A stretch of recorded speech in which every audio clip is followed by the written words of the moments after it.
The single most terrifying thing that's ever happened to me didn't look like anything from a movie. It didn't hum like the soundtrack to a sci-fi scene. It started with a sound, a low, absolute horn that seemed to come from inside the floor, through the walls, under the bones of the house. It made my teeth ache. I was a skeptic back then. I would roll my eyes at late-night message boards and those grainy phone videos. I liked to believe there was a rational answer for everything. That changed over the course of one strange night at a secluded family house, and then again in other places, alone on the shore of a lake and once on a dark ridge outside an RV park. I'm telling you these stories because they're the kind you don't want to tell, and yet you can't help but tell them. They stayed with me. They haunt me. The first one, the house that shouldn't have been possible. It was a cool, ordinary evening. My boyfriend's family place is the kind of house you go to when you want quiet, big yard, few neighbors, a long gravel drive. We had a simple night in, cheap takeout, a whiskey glass, the little box of Phase 10 cards half scattered on the coffee table. The TV was on just for the light. It's that hollow kind of domestic normal that makes a disruption feel like a betrayal, because you can still see the game cards and the empty plates, and you can't reconcile that image with whatever is happening outside the frame. We fell asleep on the couch. He fell asleep with his head in my lap. I remember the softness of his breath and the hum of the TV, a late movie playing quietly. Then the house vibrated. It was the first noise I ever felt before I heard it. A thudding like a giant horn under the ground, and then a proper horn, deep, so low it didn't feel like a sound, but like pressure on the chest. The glass in the picture frames trembled. I sat up so fast I headbutted the coffee table. My phone was in the pile of blankets. I snatched it and the screen read 2:13 a.m., though I'm terrible with time in the middle of the night. We both froze. I remember thinking, where on earth, what was that? He rolled over groggy and I tried to laugh it off. Then the entire living room lit up with a white flash that made the movie on the TV look like black paper, the kind of flash that comes from a camera multiplied tenfold. Too clean, too bright. For a second, every seam of the house was a silhouette. That's when we saw them. Two dark shapes by the window outside. Not solid people, but silhouettes that swayed in a way that made my stomach drop. Too still to be moving casually, too deliberate to be leaves. They were not level with the porch light. They matched the height of the living room windows, and they felt like they were watching us. I could see the reflection of the flash in their outline, like light tracing a shadow. My boyfriend whispered, "Did you leave the floodlight on?" He was trying to be practical. He got up, the sound of his feet on the floor loud, and walked to the blinds. The floodlight by the side of the house snapped on as he touched the curtain, as if the house itself were reacting. Not the slow click of an old motion sensor. It blossomed like a blade of daylight in the corner of the yard. We crept to the window and saw nothing but a yard full of stillness and the flash of the floodlight cutting across the grass. No figures, no shoes, no one moving. The silhouettes were gone. Then my phone dropped to 0 bars. The tiny signal icon that had been there a moment earlier winked into nothing. The TV sputtered and the cable box blinked like it had lost a heartbeat. For a second, I felt very, very small, like the devices around me were mirrors that suddenly refused to reflect anything. That horn came again. 3 booming pulses, as if the night itself had 3 lungs. The sliding screen door rattled in its frame, though it was latched. The knob on the back door, the one that always sticks, turned sideways with a sound like a coin falling into metal. The handle was locked, and we both remember the sick animal panic of expecting it to open, and for someone we could see to be there. The door never fully opened. It slammed inward and then outward like something had pushed on it from the other side with no one there. We called out. We shouted stupid questions into the darkness. No footsteps answered, just that low horn and the hum that followed it, vibrating through the house like a throat clearing. We grabbed a baseball bat because that's what you do in situations where you have no other plan. We put the light on the front porch and sat on the couch, eyes flicking to every pane. The house felt wrong, like it had been flipped on its side and someone else was looking out. When the police arrived, they treated it as a late call. A frightened couple, noise complaints, maybe fireworks. They walked the perimeter with flashlights. They checked the lock on the back door and then checked the padlock again. Their boots sank into the grass. The pawn of their flashlights walked the fence line. One officer asked, "Any animals around? Coyotes? Trucks?" Another leaned on the hood of his patrol car and said he'd check the radio logs for any blasts or sirens. Their skepticism was not malicious, more weary, like people who have seen strange things and have to explain them in terms of traffic cones and drunk kids. But they found nothing. No footprints in the soft dirt by the side door, no tire tracks on the gravel that weren't already there, no drone debris. They checked our phones and confirmed there had been a network outage for a handful of minutes county-wide, but it was an odd patchy blackout, not the full service failure you'd expect from something messing with signals. The officers took down our names and numbers like a formality and drove off with the flashing lights reflecting in the kitchen window. The house quieted. We sat under a blanket, both of us suddenly unwilling to move more than necessary. We tried to come up with reasons: an earthquake, some piece of construction equipment, a hoax. I Googled frantically the next day for anything that matched. People suggested last year's weather anomaly, a sonic boom from a jet, a transformer blowing. None of it fit exactly. The horns didn't sound like a jet, and there were no reports of construction, no broken poles, no downed lines. There were, however, a few forum posts from people in other rural areas describing low-frequency rumbles around the same time, but those were anonymous and generally shrugged off. We told friends.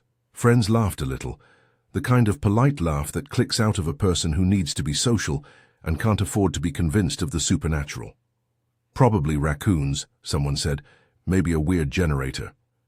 I know how that sounds. I said those things too because admitting fear felt embarrassing. But whatever it was had a way of stealing confidence. 2 nights later, my boyfriend left for a work trip and I swore I would sleep in the guest room. I didn't. I slept on the couch, back to the windows, watching the blinds the way you watch bruises peel. I kept thinking I caught movement at the edge of my vision, and every time I woke I checked the locks again, checked the doors, checked the signal on my phone. I kept replaying the image of the silhouettes at the window. What were they? Shadows? People? Smeared impressions? Was it light playing tricks after the flash? Or something else standing outside the boundary of explanation and using the quiet of a rural night to pass through? That doubt, calling it by a name helped, oddly, hung like a smell. I had never been someone who believed in unexplainable visitation, but by the end of that week, I had started sleeping with a lamp on in the hallway and the baseball bat within arm's reach. I had stopped laughing when friends joked, and in the space between that laugh and my new habit of staring at the blinds, there was the shift from "this could be explained" to "this was real to me." If this creeps you out, hit like and keep watching, because that was only the first of the nights I still think about. A few months later, after a breakup and the noise of a life being packed into boxes, I moved into my parents' camp house on the lake. It's a small, creaky place with lopsided boards and a porch that looks toward a big flat horizon. There's comfort in water.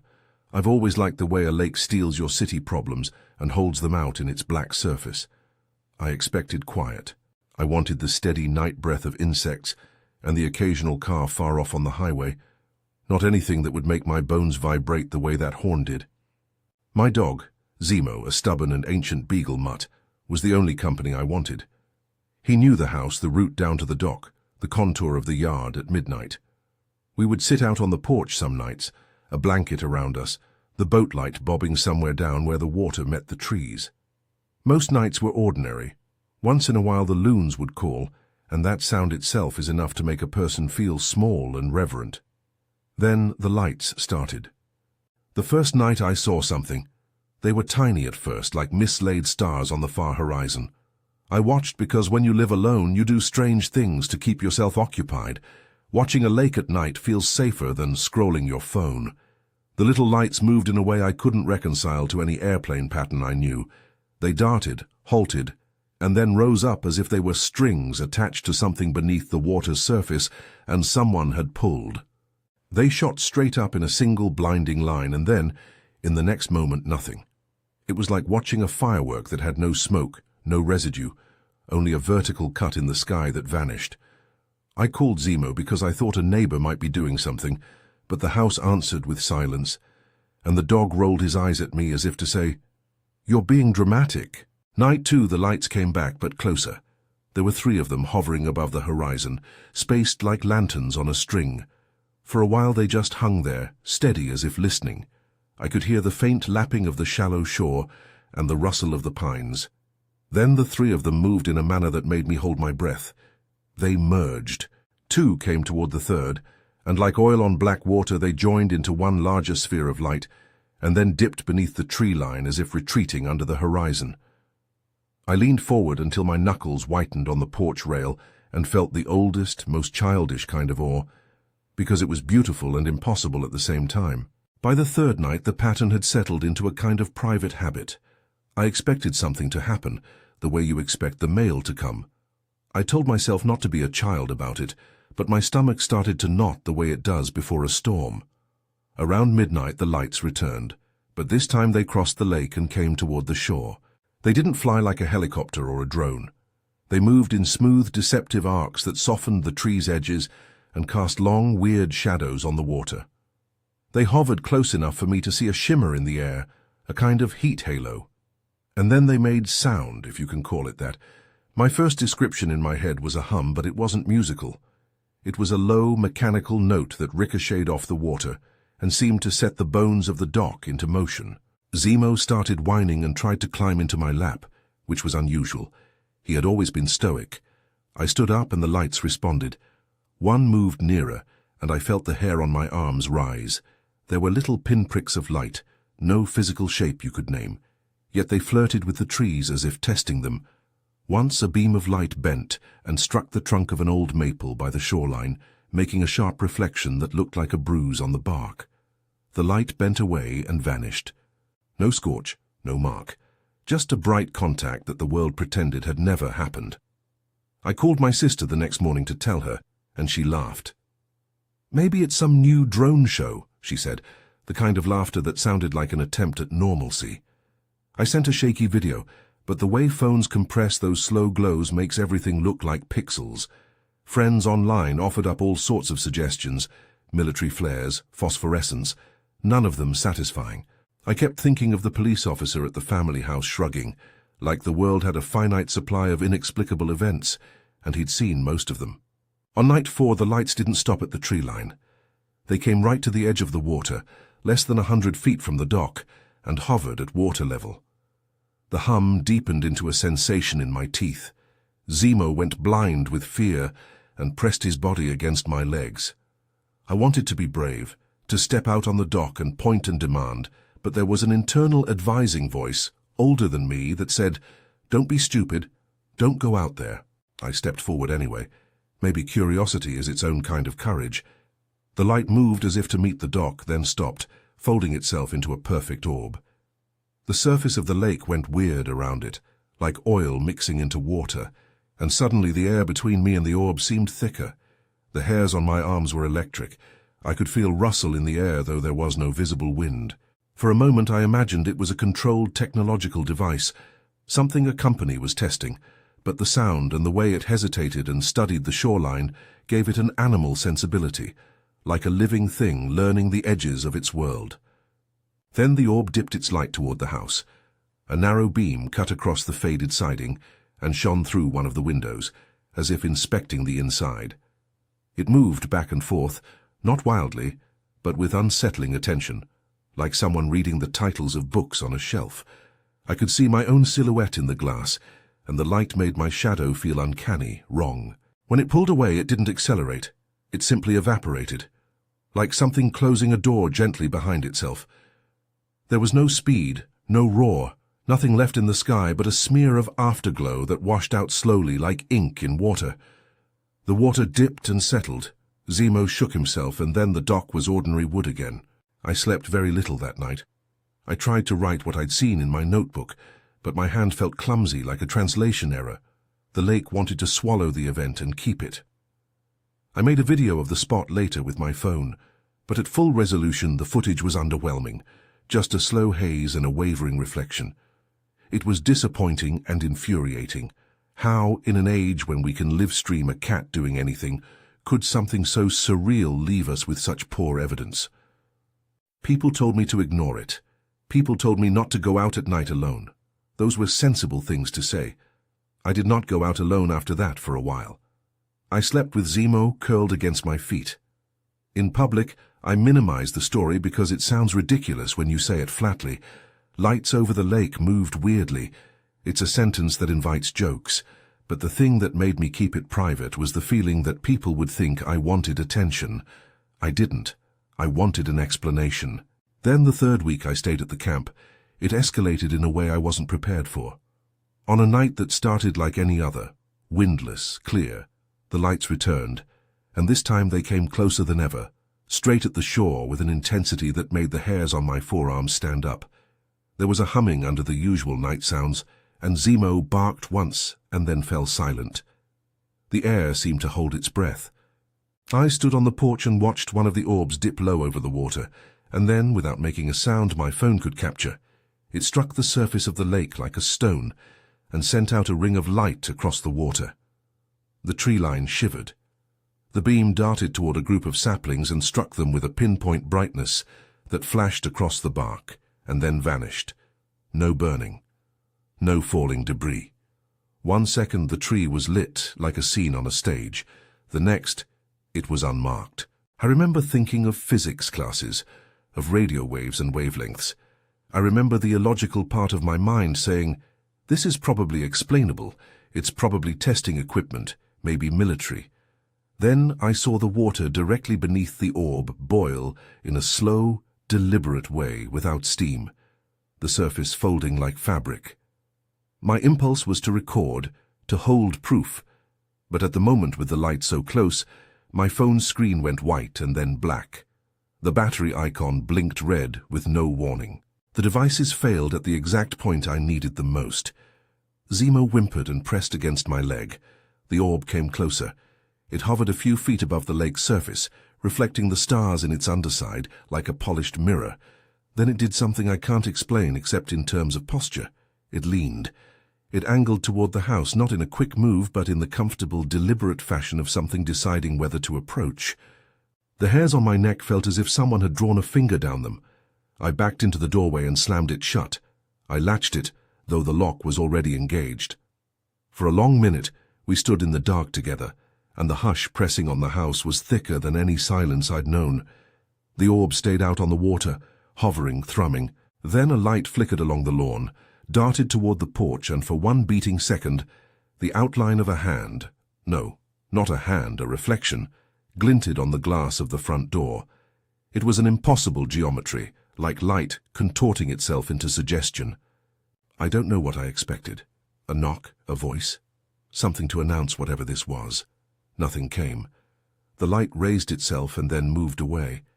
Only when it had gone completely did Zemo exhale, as if letting go of some panic he had been holding. I was shaking in a way that felt like a physical aftershock. The next morning, the world was normal in the small, maddening way of things after a bad dream. My neighbor waved from his boat as if nothing had happened. The sun warmed the dock. The lake was blue and ordinary. My phone had half a bar of signal and no new messages. Friends told me to move back to the city. Part of me agreed. Another part felt like I had been shown a secret I wasn't supposed to see. I started keeping notes, little observations. The times the lights appeared, their movement, the dog's behavior. I posted an anonymous question on a forum. Careful, not a confession, and got the usual mixture of believers and jokers. One person suggested atmospheric plasma, another suggested fishing buoys with LED covers. None of the suggestions matched the way the orbs merged into a bigger light, or the way they approached the shoreline without any physical reaction from the world. And that's where this stretch of memories stops for now. On a night when a light leaned toward my house and looked like curiosity given shape. I didn't tell anyone in real time because I didn't trust my reaction. I didn't want to be the person who ran to a crowd and labeled everything alien. I wanted answers first, but there's no neat explanation, and that absence of conclusion is the part that reaches into your life and doesn't let go. If you think the first night in that house was strange, wait until you hear what happened next. Because these encounters have a way of nudging you out of your ordinary life and into a place where rules are suggestions and the things you thought steady are suddenly negotiable. I would tell myself that logic would return. I would tell myself to be brave. Instead, I learned to listen for the hum under the world and that hum followed me on the road a few months later. I was on the road with my wife, Rachel, and the kids in an RV taking the kind of trip we'd always meant to do. Slow miles, roadside diners, a night here and there at state parks. Rachel stayed inside with the kids. She had that way of fussing that makes families feel safe. I liked the ritual of walking after dark. A cigarette, a step away from the din of the RV, the chance to take in that margin between artificial light and the deeper dark beyond. It was quiet on those walks, the kind of quiet that makes you aware of your heartbeat and the press of the wind. There was a ledge above a shallow valley where I liked to stand, looking out over the trees and feeling like something could happen, and I wouldn't be rushed. A little aside, I know smoking alone at night on the side of an RV park isn't the healthiest habit. I'm not telling you to do it. I'm just saying, these are the ordinary behaviors in which the extraordinary seem to find me. That night there was a hum. Not the horn of the house, but a pulsing vibration, low and steady, like a tinnitus that fills the air. I remember thinking it was an induction from some distant RV generator, or perhaps a truck idling on the interstate. The crickets stopped. Not gradually, they cut off together like someone had closed a lid.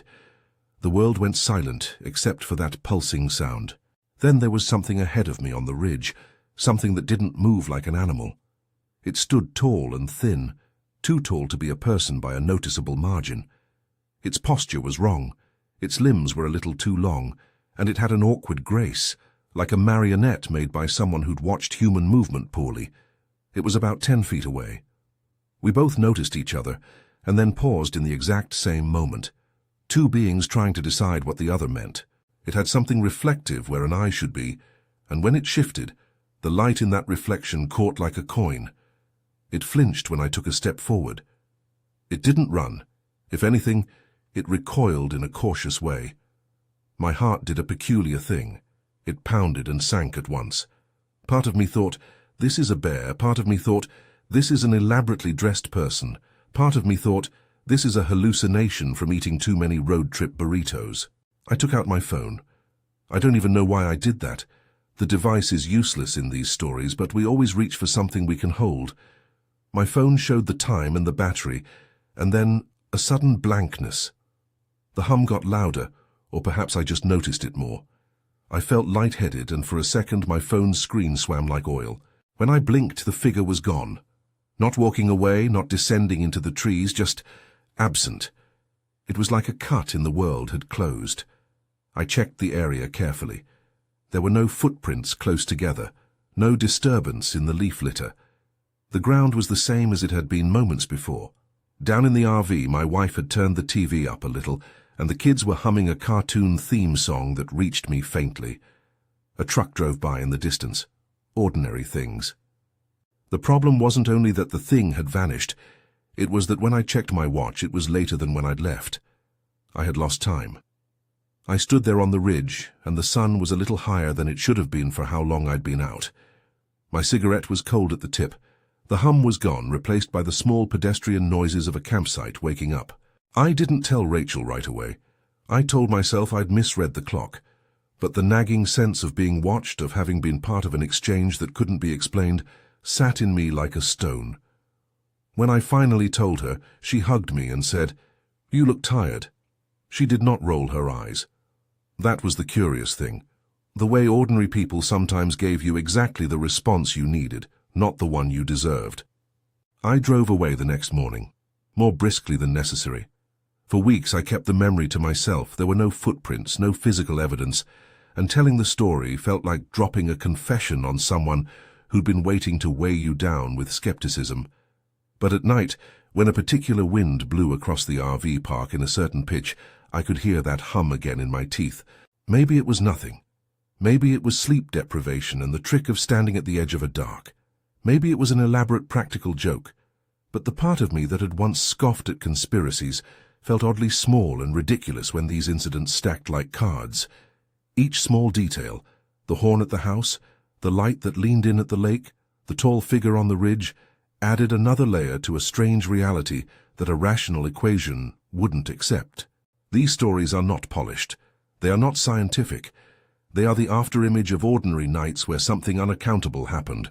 The house that vibrated with a horn, the lake that hosted dancing spheres of light, the ridge where the woods went quiet, and a figure stood. Each left the people involved momentarily unmoored. Each was greeted by polite skepticism from officers and friends who wanted rational answers. Each had no satisfying explanation. And yet what keeps me awake is not the idea of aliens or monsters. It's the feeling of being trivialized when you bring up something that altered your reality and having people smile and supply easy answers. It's the loneliness of having your sensory world rearranged and being expected to go back to coffee dates like nothing happened. I don't know what they were. I can't tell you they were extraterrestrial visitors or interdimensional travelers. I can tell you exactly how they felt, how the pressure of a low blast moved through a wooden frame, how an orb's light could make a tree look like it had been touched by a torch for a fraction of a heartbeat, how the world could go utterly silent and then resume as if nothing occurred. Those are real to me. They changed how I look at quiet nights. If you've ever seen something you can't explain, you know the peculiar loneliness of holding that moment. You also know the strange comfort of finding someone else who remembers their world shifting in ways that don't make sense. I'll tell you more. There's one more account that capped all of this in a way I can't shake. It happened on a roadway, really, a place meant for travel and movement, where stopping is a decision and curiosity is dangerous. But I'll get to that. For now, think about the last time you stood in the dark and felt watched. How did you respond? Did you listen? Did you run? Did you stay and try to understand? These stories aren't meant to frighten for the sake of it. They're confessions from people who half believe in the everyday and half suspect the cosmos is less orderly than we like. They're real, in the sense that people I know experienced them and came back changed. They're unbelievable in the way that memory is, accurate to those who felt it and maddeningly thin in proof. There's another story I haven't finished telling, one that happened on a roadside under a sky I thought was empty. It closes in a way that forced me to reconsider the boundaries of what I considered safe. It has a pulse that feels familiar now, almost like a signature. I'll tell you that next, but first, take a breath and imagine standing at the edge of something huge and silent, and then hearing a sound that makes your teeth throb. What would you do? Would you step toward it, or would you step back and lock the door? Because the thing about these encounters is how they pick at ordinary decisions, the late snack, the walk for air, the one night you sleep on the couch. They happen in the small margins of life. They make those margins feel like thresholds. The night on the roadway was the one that finally convinced me I had to tell these stories aloud. It wasn't spectacular in the cinematic sense, no dramatic beam of light swallowing the interstate, but it was precise in the ways that haunt you afterward. The timing, the silence, the way ordinary objects behaved as if obeying a different rulebook. I was driving alone on a stretch of two-lane highway that cuts through a lot of the country. Nothing remarkable, just a long ribbon of asphalt with pines on either shoulder and a few pullouts where strangers sometimes sleep in trucks. It was late. Rachel and the kids were asleep in the RV, and I'd gone ahead to scout the next campsite. The sky was clear, the kind of night where you can see the smudge of the Milky Way if you look long enough. My headlights were on, the radio low, some old rock station playing between my thoughts. Halfway through the stretch, a thought nudged me. I should pull over, get a breath of air. So I took the next turnout and parked with the engine idling. I wanted the small ritual of a cigarette near something other than plastic. I shut the door behind me and leaned on the hood, facing the dark. The smell of hot metal and dry pine filled the air. I remember thinking, foolishly, that all of this was prime material for one of those cheap ghost stories. People swap around campfires.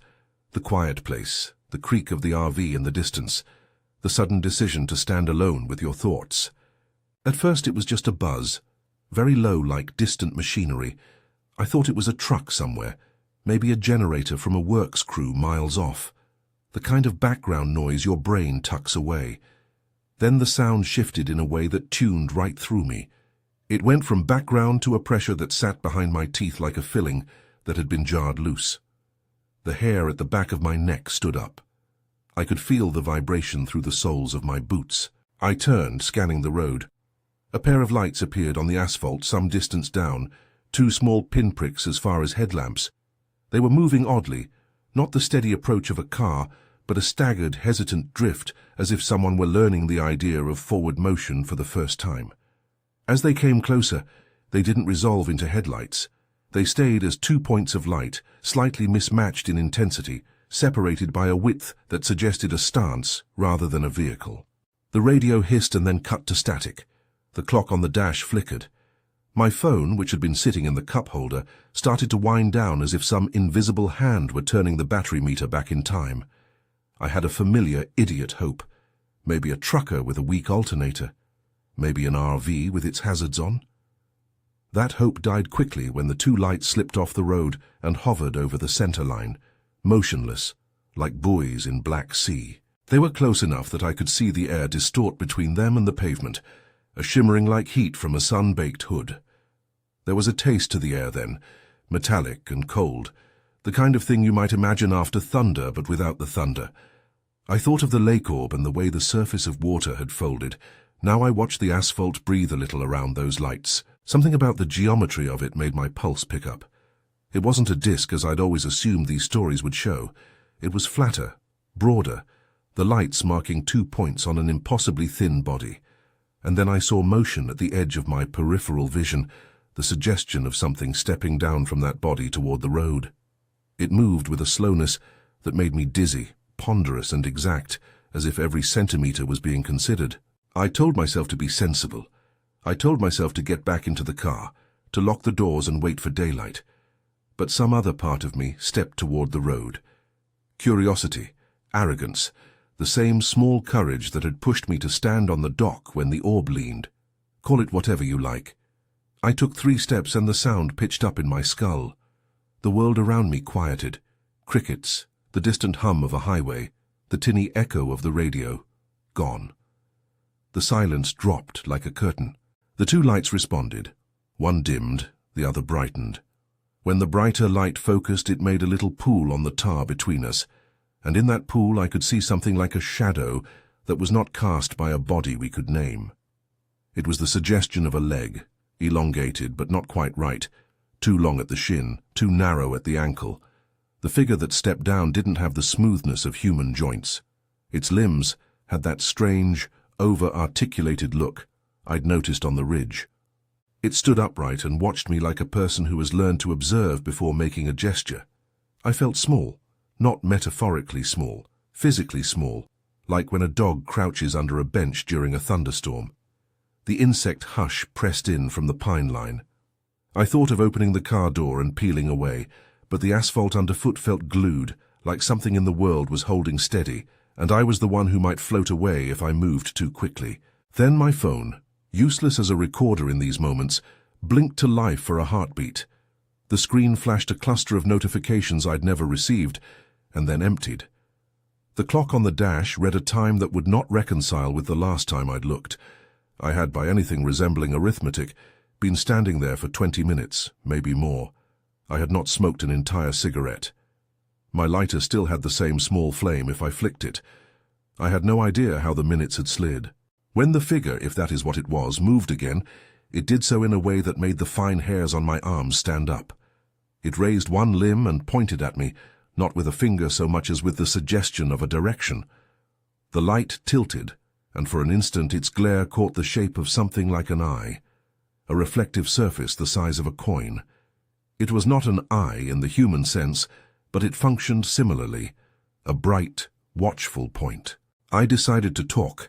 Stupid, but I thought maybe noise would anchor me back to ordinary reality. I said, "Hey," which felt childish, and then, because what else do people say to something they don't understand, "You okay?" The thing cocked whatever passed for a head. There was no answer. There was only that low intrusive thrum that felt like a sound and pressure simultaneously. And then, because this is the part that loops back to all the other nights, the quiet evaporated. Not into a roar, but into the ordinary sound of the world rebooting. The crickets began their ripple. A distant engine whined. My phone showed the correct time, and the lighter's flame was colder than I remembered. The figure was gone. There were no footprints. The tarmac bore the same pockmarks it had held before I stopped my car. When I got back into the vehicle, I shook like I'd stepped out of a pool. I started the engine and drove away without looking in the rear view. The whole drive back to the RV, my hands trembled on the wheel. I kept glancing in the mirror at the taillights of my own rig, making sure the little house we'd built for ourselves on wheels was still there, still ordinary. Rachel asked if I'd seen anything when I climbed back into bed. I shrugged and lied and said I'd heard a truck idling. It took me days to tell somebody anything at all. There was no evidence, there was nothing to show. The highway patrol I called the next morning, only because the unease sat too heavy, took my report politely and then asked me if I'd been drinking. When I mentioned that my phone had blanked and that the local radio had cut to static, the officer wrote "electronics interference" on his form, as if that explained anything. He didn't seem hostile. He seemed tired and practiced in the art of translating the unexplainable into neat categories. I started to see the pattern. The house, a horn and silhouettes, phones failing, lights that cleaned the interior with a flash. The lake, orbs that moved like they were alive, lights that bent and touched without leaving scars. The ridge, a tall figure, the world going suddenly, unnaturally quiet. The road, twin lights, a wrongness of joints, a pocket of lost time. Each encounter came with the same small set of signatures: low-frequency vibration, sudden absence of sound, devices stuttering, and an inability to produce hard proof. What I learned from those nights is not a lesson in astrophysics. It's not an argument about bodies in the sky, or whether extraterrestrial intelligence is visiting us. What I learned, in a more dangerous and intimate way, is how fragile our certainties are when the universe insists on being stranger than the narratives we've built for ourselves. You go to sleep thinking the world has rules. Then something happens, and you realize those rules were more like guidelines, with frequent revisions you hadn't been told about. After the road incident, I quit standing alone on the hood of my car.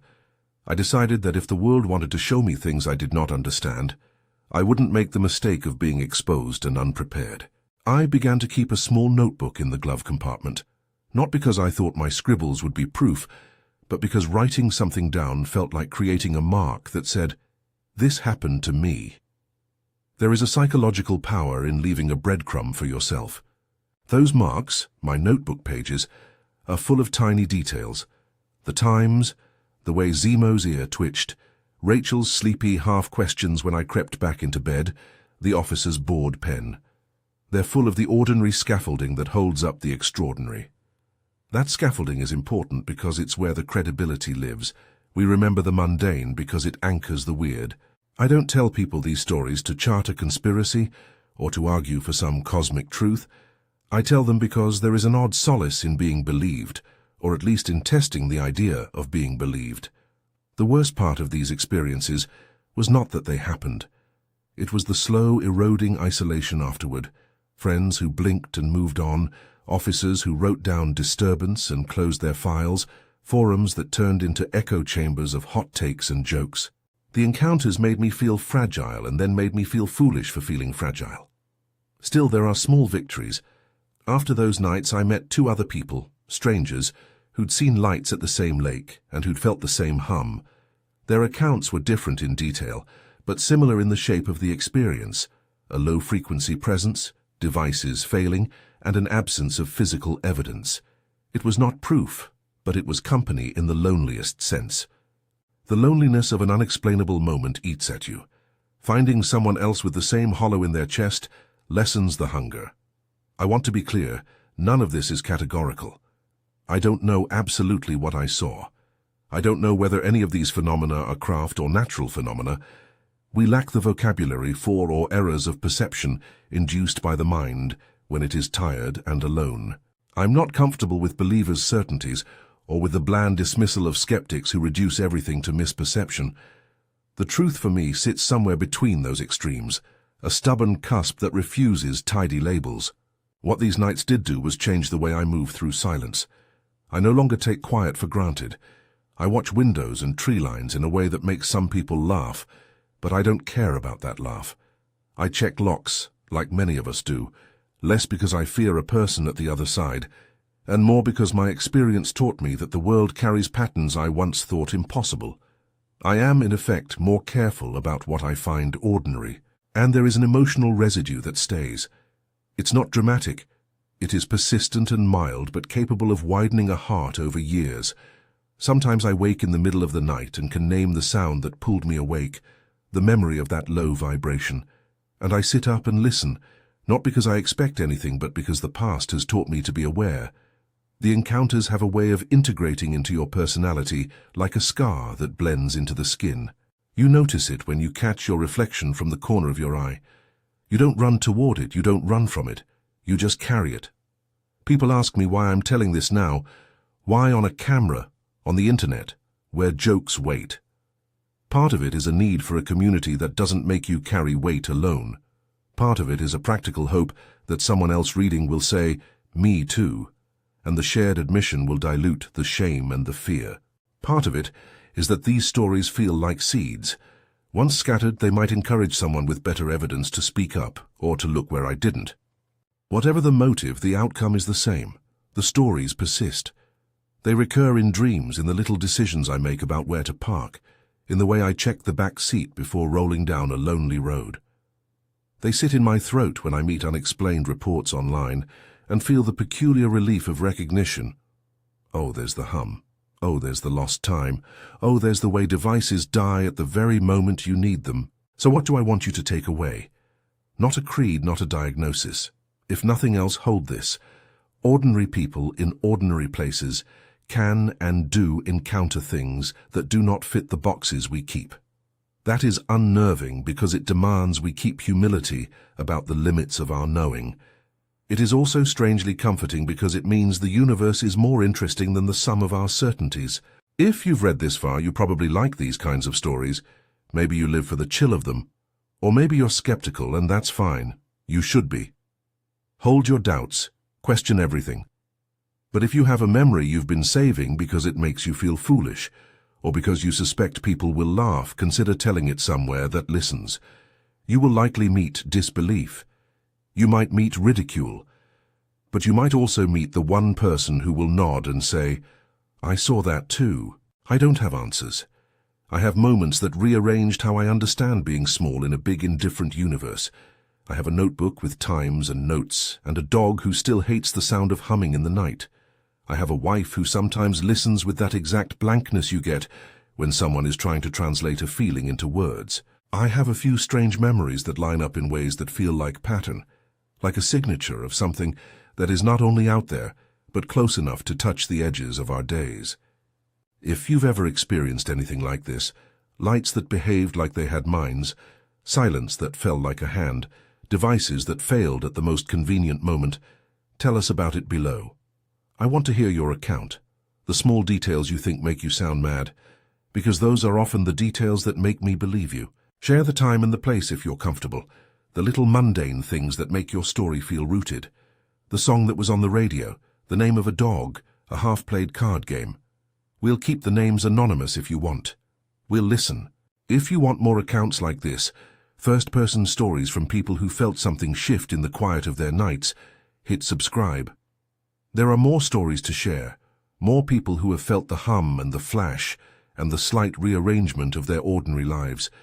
These encounters have a way of pressing at the world's edges, and the best we can do is collect them, keep them honest, and hold on to each other while we try to make sense of what's left unexplained. Thanks for listening. Tell me what you remember the last time you stood in the dark and felt that small aching pressure behind your teeth. Tell me where you were and what you did. Maybe it'll help both of us sleep a little better.